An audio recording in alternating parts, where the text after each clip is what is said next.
Okay, so I guess we're rolling. We're back in action. I'm going to be doing a new series on this textbook, SQL Queries for Mere Mortals by John L. Viscas. The reason for this is because I need to learn how to use SQL for my job. I'm writing down notes in my notebook, but I come back and I read it and they're not very legible. So the first purpose of this video series is so that I can refer to notes in a more easily accessible way. The second reason is that hopefully this will help other people learn the language. And the third reason is so that I can prove that I actually know SQL. One thing about this that you should know is that SQL is, or this series is going to be more for people who already have an existing database that they are trying to access rather than a database that they want to create. I just got a job where there is such a database, so I'm concerned more with accessing the data in it than making my own database, but both of those disciplines exist inside this textbook where you can see both how to create a database as well as how to access the info. So we'll be focusing mostly on accessing the info. With that, let's get started with lesson 0. So the first question that we want to ask is, how do we write a query? So SQL stands for Standard Query Language, and it teaches you how to access data from a database using a particular language, this SQL language. So first, what you should do when you want to write a query is you start off with a natural language sentence. So let's say you were working at Nike or Sears or Walmart and you wanted to figure out who are the staff members who have been working on the team for the longest amount of time. What you're going to need to do is figure out a couple of things, but that's the question that you need to ask the query. Give me the names of our staff members and the date that they were hired on. So first, what you're going to do when you're writing out a query is start with the natural language sentence, which we have right here. The second step that you're going to do is replace the question word or words with select. So here we have give me. This is a bad example already. It should say something like what are. And so once you have what are, you would replace what are and give me with select. So that's the only who, what, when, where, why question that we have in this sentence, but it could easily have said here when. Give me the names of our staff members and when they were hired. If that was the case, you would also do a little select here, and those would turn into this. So that's step 2. Replace the 5W questions with select. Step 3 is identify nouns. So we have the names, we have staff members, we have when they were hired, or the date they were hired, which I'll just do this and make that date. So we have 3 nouns. We have names, dates, and staff members.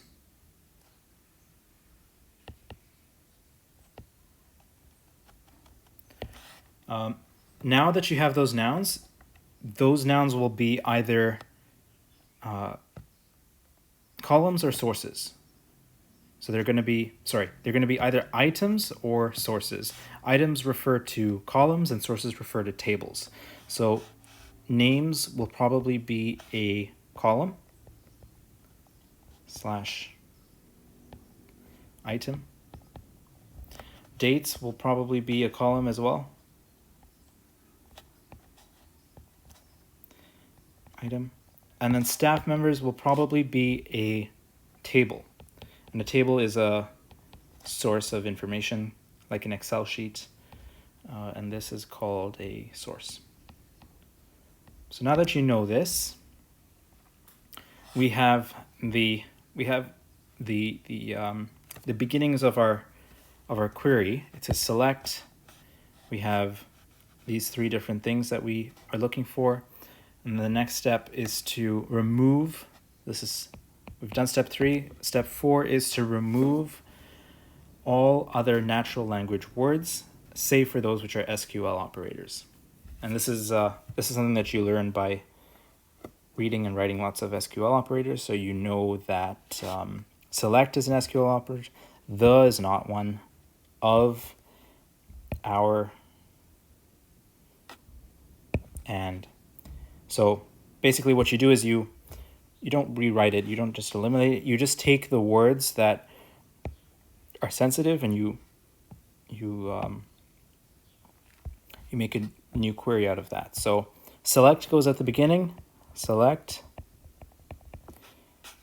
names, date, names, comma, date, and then if you have a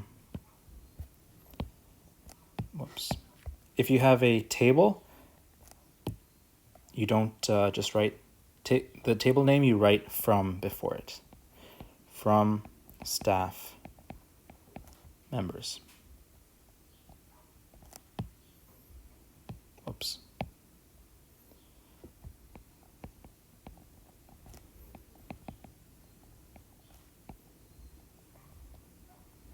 So that is our query. Select names, date from staff members. And that's how you write your query. First step is to start with a natural language sentence or question. Second step is to remove the question word, like who, what, when, where. Replace that with the word select. Third is to identify the nouns and then figure out whether it is a table name or a column that the noun refers to. Fourth is to remove all other natural language words, except for those which are SQL operators. And then fifth is to reorder so that the column names are before the table. So it's select names, comma, date from staff members. So that's how you write an SQL query. I think we have time for one other thing. The last thing that we wanted to do is figure out who the oldest employees are, because we want to reward them for their loyal service to the company. So how do we do that? You do order by. And this is an operation that you can use in any SQL query. So you would just write that in the query itself, order by, and then you can order it by any of the columns that you have written out here. So if I wanted to order it by the dates, or date, then I would just write order by date. And that would give me the dates in ascending order by default. So this would make no difference writing this over here, because by default it is in ascending order. If you wanted it in descending order, which means that you get the most recently hired employees first, you would type in DESC, and that's how you get order by date.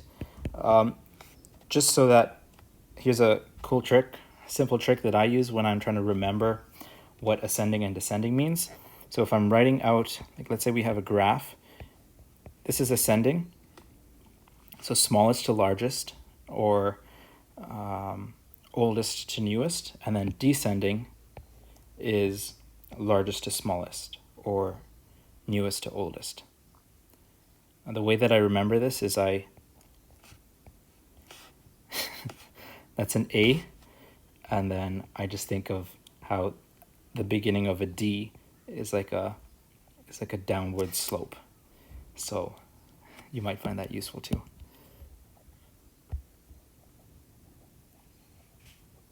So that's how you order the results. You can also order the results by more than one column.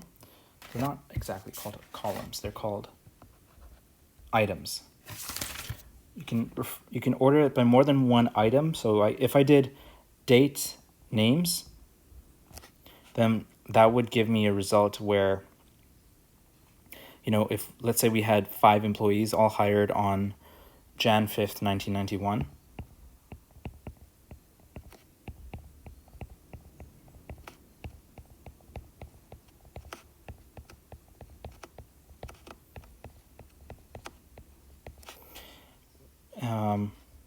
Alice, Bob,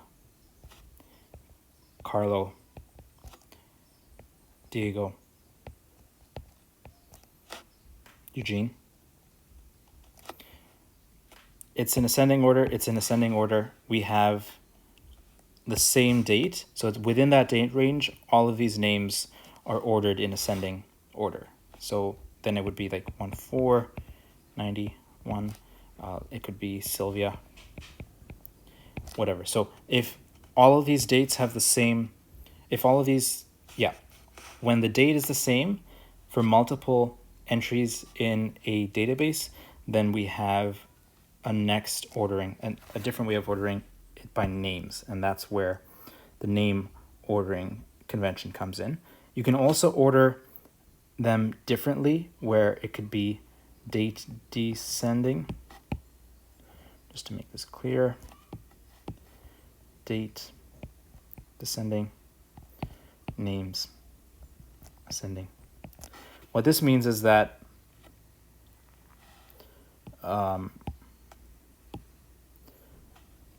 it would be the other way around. So let me show you.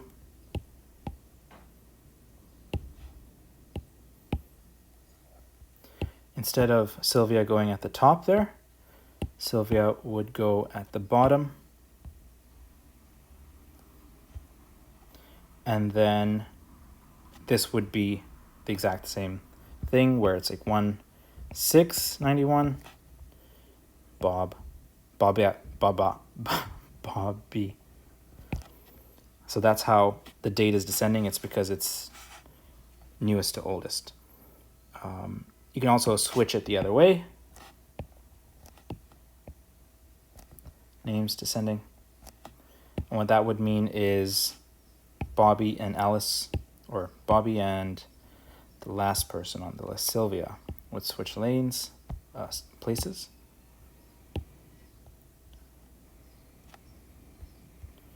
For sure. And then all of these people, since it's descending name order, what this means is that Eugene, it's descending. So Z to A as opposed to A to Z. So Eugene would go first, Diego would go second, Carlo would go third, Bob would go fourth, and Alice would go fifth. So that's how this order by line works, and that's how you write queries in SQL. Thanks for watching.